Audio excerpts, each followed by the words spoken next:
আসসালামু আলাইকুম প্রিয় দর্শক। আজকে পুকুরে প্রাকৃতিক খাবার তৈরি করার জন্য কিছু উপকরণ একসাথে ভিজিয়ে রাখবো 2-3 দিনের জন্য। এটা খোল, এটা ফিট আর কিছু গোবর। তো প্রথমে আমি পাতিলে একটু পানি রেখেছি আগেই। তো পাতিলের মধ্যে এই গোবরগুলো দিব ছোটো ছোটো গুঁড়া করে।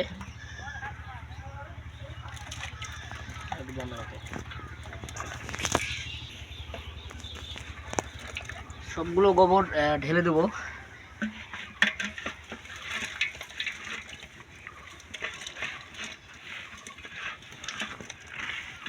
এটা তেলাপিয়া মনোসেক্স তেলাপিয়া মাছের প্রিয় খাবার, যে প্রাকৃতিক খাবার জো প্লাঙ্কটন বলা হয়।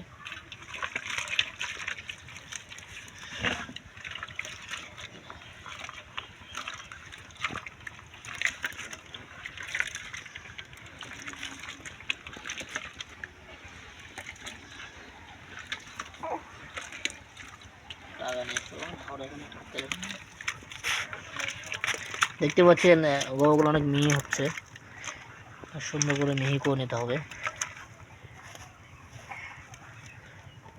এরপর আমি আমার যে ফিট, সেই ফিটটা মিশিয়ে নেব। সুন্দর করে দিয়ে দিলাম ঢেলে।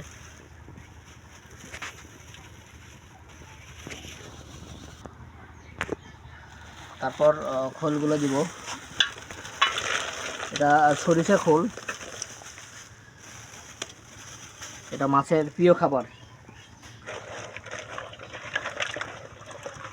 সুন্দর করে তারপর এক জায়গায় সুন্দর করে মিক্স করে রেখে দেবো কয়েকদিন, 3 দিন বা 4 দিন।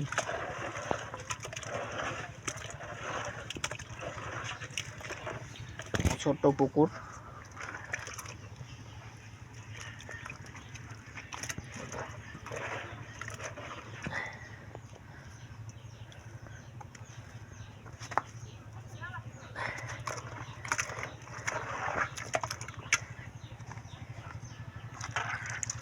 দেখতে পাচ্ছেন।